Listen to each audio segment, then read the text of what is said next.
Hey, it's Conrad Thompson. Thanks for checking out the podcast here on YouTube.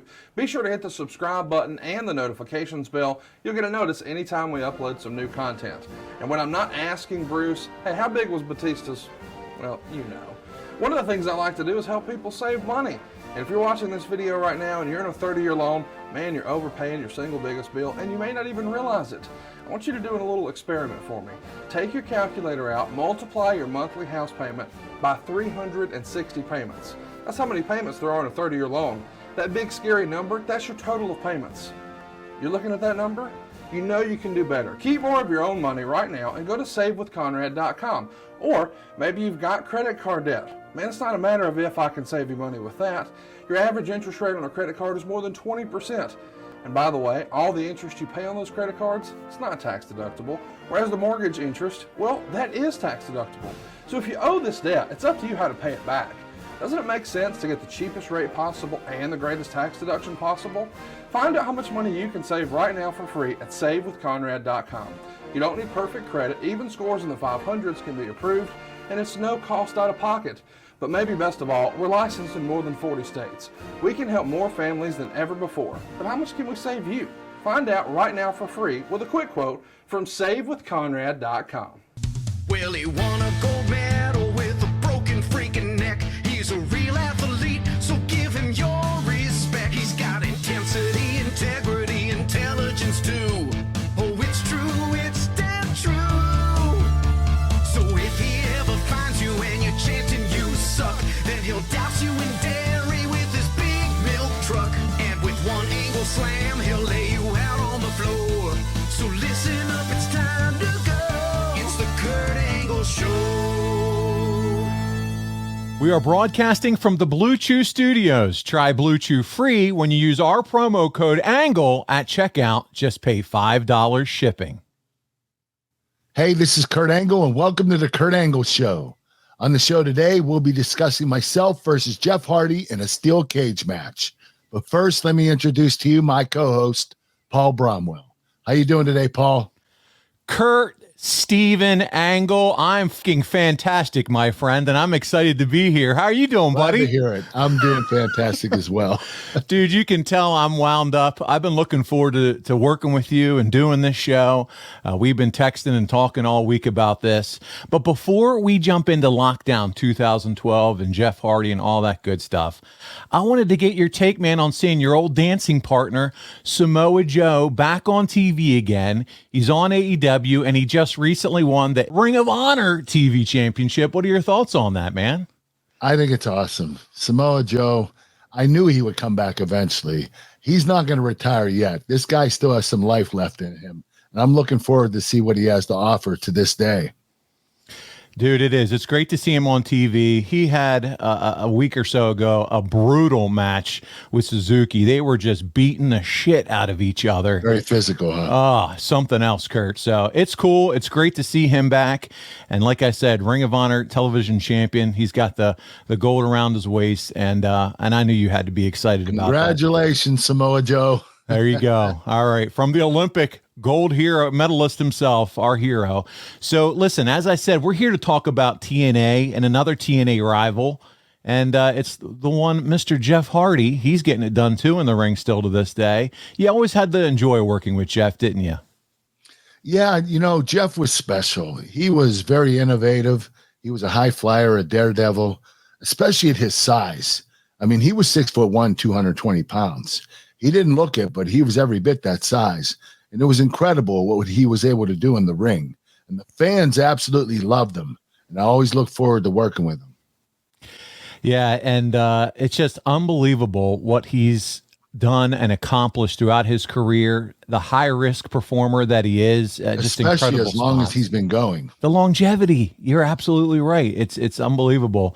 So we're going to start at Victory Road to build to this match, and you defeat Jeff Hardy by cradling him, but you also grab the ropes for the pin. I'm assuming this is done to continue to build to that next match, right?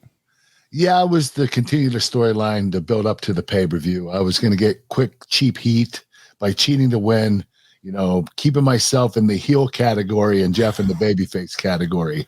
So it was just continuing the storyline till the pay-per-view. which you did oh so well. And Kurt, we actually have that clip, so let's take a look at it. I mean, all the pomp and circumstance and whatnot. As you said, two different type of athletes out here. And Jeff Hardy doing his Jeff Hardy thing, just going wild out there. Kurt Angle popped off a few German suplexes, and look at that. That was the counter of the match, in my opinion, Mike, right there. I think it was. I think it was the major turning point in this matchup. Hardy back for the twist of fate, and then went to the top. And here goes Hardy as he... Look at that. Oh, my God. That was, in itself, was nuts. And watch now. Watch this roll through by Angle here. Gets that momentum. Shoulders up. Rolling. Ref can't see it. I'm telling you, even though he's holding the ropes. Well, I couldn't tell from that angle. I thought maybe Jeff's shoulder was up, but sometimes the refs can't get it right. I mean, you don't really. You see that, Cody? It's a great match, though. Daddy won. I'm the best, Cody. Your daddy is the best. Oh, it's real. Not a perfect science, you know what I mean, Mike? That's right. You cheating son of a bitch. And bragging about it. Listen, taking that swanton, man. Talk about that. Listen, you either take it the right way or the wrong way. And that was the wrong way. There was one point in time where Jeff actually did a swanton from the top of the rope onto the floor. And his ass hit my stomach, and my stomach almost exploded. So, the swanton, when you do it, you want to make sure that his upper back hits your stomach and then his ass hits the mat. And sometimes it doesn't happen that way because you might be out too far and he can't get to you. So his ass hits your stomach, but it hurts like a son of a gun. I saw you wince when you were watching the clip back. So I knew you didn't take that one the right way. No, I didn't. Oh, man, so good. And so you get the win, holding the ropes and defeat him. There's also some other news going on at this time. Ric Flair, he appears to be inducted into the WWE Hall of Fame for the second time as a member of the Four Horsemen. Are you surprised that TNA let him do the Hall of Fame while still under contract with them? No, I'm not surprised. I mean, you get inducted to the WWE Hall of Fame. It's the biggest pro wrestling Hall of Fame you can get inducted into. All it's going to do is bring publicity to your company. TNA was a smaller company. It was still running pretty hard, pretty good, but it wasn't nearly as big as WWE. And to have Ric Flair be inducted into the WWE Hall of Fame as an employee of TNA gave TNA a lot of press. Another cool little nugget here was that there was a lot of talk that WWE offered anyone at any point in time to go to TNA to let Flair to come in. Were you ever asked about what TNA should do here? Okay, wait a minute. Let me get this straight. They were going to offer to give any other wrestler to TNA so Ric Flair could be inducted into WWE. Make an appearance. That's so right. Roman Reigns, Seth Rollins, Bobby Lashley. Is that what you're talking about? This was a while ago. But yeah, I mean, they were talking about, and it was probably, I'm sure it would have probably been more of a mid card star, but okay, that makes sense. Yeah. You said any wrestler, so I thought, holy shit, that's that's pretty impressive. John Cena showing up on Impact, John baby. Cena going to TNA for a day. That would have never happened. You're right, but yeah, that was the story, and so I was just curious if you ever heard anything about that, Kurt. No, if I did, I would have been on that like a son of a bitch. I would have demanded John Cena. There you go. Or Roman Reigns. Could you imagine John Cena, Kurt Angle, Impact Zone? Holy shit. Main event. People hanging from the rafters. They would have 1,100 people because they've been hanging an from extra the rafters. 100. It's reported in the Observer that you're in 2 3-way main events at live events against James Storm and Bully Ray, and that you're taking it easy. Do you remember what your body's condition was at this time, and how bad are you hurting? I feel like I ask you this every other show, Kurt. Well, because I'm injured all the time. You are. So it doesn't matter. I was suffering from a hamstring pull, and also I had an injured knee. So I wasn't doing that great, but I always worked around my injuries. I didn't have a problem doing that. I always wanted to give my best and make sure that I didn't re-injure myself, but at the same time, I wanted to perform for the fans. And to your point, Dave goes on, supposedly you were only doing these live events because of how close they were to Pittsburgh. So I'm sure that was important to you to make sure you were a part of those shows. Yeah, but you know what? I always tried to do TNA live events, house shows, any house shows. I wanted to show my loyalty to the fans because they were so loyal to me. And I was a full-time wrestler in TNA. And at that particular time, I wanted to make sure I went to these events, especially because they were close to Pittsburgh. Wow, Kurt, listen to you. You just wanted to make sure that you did them for the fan. You were like the Boy Scout of all Boy Scouts when it came to this, man. I love it. But always the name thinking and about face of the Boy Scouts. That's right. But you were always thinking about the fans, injured or non-injured. And man, that's something that nobody, they can't take away from you. You wrestled through so many injuries. As we continue through the storyline here, in previous weeks, you had Garrett Bischoff. Yeah, I'm not making that up here. Eric's son, take you the distance in a 5-minute angle challenge. And then you come back on Impact and challenge him, this time to a 3-minute challenge. Gunner attacks Garrett in under 3 minutes and it ends in a DQ. But this is some weird, odd stuff here, Kurt. And I got the clip and we're going to check it out together, buddy. Here we go. Sounds good. Jeff Hardy wants a rematch with Kurt Angle? After what I did to him at Victory Road? Why the heck would Jeff Hardy want a rematch with Kurt Angle? I'm the greatest wrestler of all time. I've already beaten him. This is what I do. And Kurt Angle never loses. Well, Kurt, technically that's not true. It was a couple weeks ago that Garrett Bischoff survived a 5-minute challenge with you. Who said that? Well, we all saw it on TV. Oh, you saw it? Yeah, we all. Oh, really? You saw it? Garrett! Hey. Are you telling people you beat me in our match? Yeah, I'm not saying anything to anybody. But, technically, it was a 5-minute challenge, and I lasted 5 minutes with you. Oh, really? Technically, you lasted 5 minutes. Is that so? Technically? Yeah. Well, how about tonight? You technically last 3 minutes. You think you can do that? Mr. Angle, I will certainly try my best. I'm sure you will. I hate your guts. Wow. Get ready. For a special 5-minute match. Here we go. Was able to survive the 5 minutes with Kurt Angle, which made Kurt nuts, and he's still nuts this week. Angle could not make Garrett submit, and he couldn't pin Garrett within the 5 minutes. So here we go. Kurt Angle said, "See if you can last 3 minutes with me now." He's smart. He's outsmarting Kurt Angle. Hey, nobody said that Garrett had to come out here and beat Kurt Angle by pinning him or submitting him. He just got to survive. He's going to last. That's smart. That's Gunner. Gunner tossing Garrett Bischoff into the ring, and now the 2-on-1 beatdown. I got to say, I think that Garrett was going to end up winning that 3-minute challenge. If there's any question. Kurt was very frustrated, and Garrett was being slick about it, but now Garrett's about to get a world of hurt put on him here. Who's that? Who the hell? Jeff Hardy. Jeff Hardy's in the house here. Jeff Hardy recently teamed up with Garrett Bischoff. Buddy, I don't know what the whole goal and the plan was. It was just kind of something random sprinkled in there. So whatever. I think this whole angle with Garrett Bischoff was just to get me more heat. I was being an asshole, and I continued being an asshole. And I think what the office or the writers were concerned about was that the fans were going to cheer half for Jeff and half for me. They wanted all the fans to cheer for Jeff. So they were trying to get more heat on me. Makes total sense. Okay. We got it. Well, you helped Mr. Anderson defeat Jeff on Impact, and the match is designed that if Hardy loses, you will not give him a rematch at Lockdown. The story's always been that Impact hoped Mr. Anderson would be their Stone Cold Steve Austin. Do you think it was booking or Anderson himself that prevented that from happening? I don't know. When I think about it, if they wanted him to be the Stone Cold Steve Austin of TNA, they should have put his name and face on everything, on the marquees, on the DVD covers, everything. They should have advertised him as the Stone Cold Steve Austin of TNA. He should have been the guy, the name and face, and I didn't see that. Well, Kurt, Impact continues on. We got another clip here from March 29th. It continues that story with you and Jeff. Let's take a look at it next up. You want to know why I won't give Jeff Hardy a rematch at Lockdown? I'll tell you why.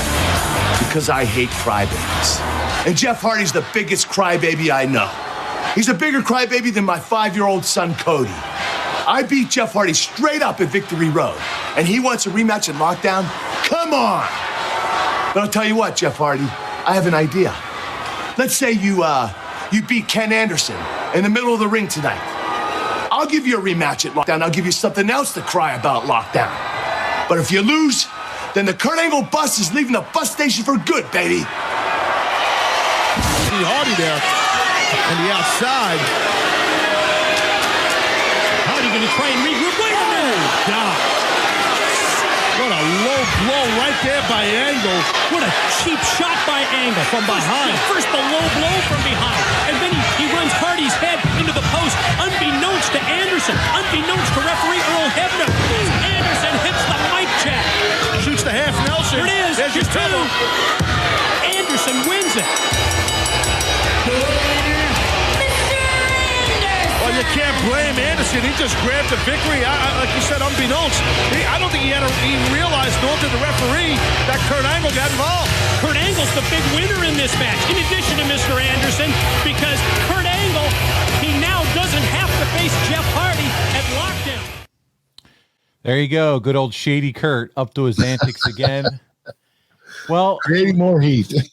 so, and I know we touched on Ken Anderson and the fact that his face wasn't on the brand and everything. What were your overall thoughts? So while we're here, while we're talking about it, what did you think of Ken Anderson as a performer? Oh, I thought he was great, especially on the microphone. His in-ring skills were really good. He could back it up in the ring. So, I think he's one of the most talented wrestlers of his generation. Yeah, he's kind of one of those guys, even in WWE when he's doing the whole Mr. Kennedy bit. And then he came and did Anderson. It was like he could get it done on the mic. He was solid enough in the ring. And it's just kind of what happened, I don't know, because WWE was pushing the hell out of him. They were. When it started. I mean, his first 3 wins were against, I think, Booker T, Rey Mysterio, and another world champion. It was like back to back to back. And it was like Vince McMahon was pushing the shit out of this kid. Yeah. And all of a sudden it stopped. Yeah. Back in 2010, you guys came through to Reading, PA, local to me. And when I went to the TNA show, you were there. And but he was champ, and they did a whole thing where you could get your pictures with the champ in the ring, and he was the guy I got my picture with in the ring there at that show. I waved. Well, at you. It would have been with me, but I wasn't champion. Yeah, and I waved at you, and you looked at me like, "What do you want, asshole?" So I just kept walking. I think you kind of knew we'd work together one day. So, but yeah, so there we go. We move on with Impact. Jeff Hardy challenges you finally, Kurt, to a match at Lockdown. And when you're in the ring with Jeff, you're going to be a part of some death-defying stuff, Kurt, because you can imagine you're going to be in a cage. There's going to be some shenanigans from the top of that cage. How are you feeling about this? Are you excited for this, being in a cage with the death-defying Jeff Hardy? I was excited, and I was a little bit worried because I knew that Jeff was going to want to do some crazy shit. But I wanted to get in the cage with Jeff because I never did that before. And I knew, with his high flying stunts, that the match would be pretty incredible. So I was really excited to get in the cage, but I was also scared to death. And you bring up a great point. He was a high flyer and he was going to do some stunts. You're a wrestling machine, but again, your styles blended very well. Jeff could wrestle we too. We have pretty good chemistry. Jeff wasn't just a high flyer. He was also a pretty good technician. And, when you needed him to jump for you, he would jump. So he was a great in-ring worker. Yeah. Now, that's awesome. So around this time as well, Edge is the main eventer of the WWE Hall of Fame. We know later on he's going to return to the company, but you had to be proud, Kurt, to see him inducted. He mentioned you in a speech, so that had to be a highlight, right? That was cool that they mentioned me in his speech. But I was a big part of his past. But Edge deserved the Hall of Fame. He got his career taken away from him way too early.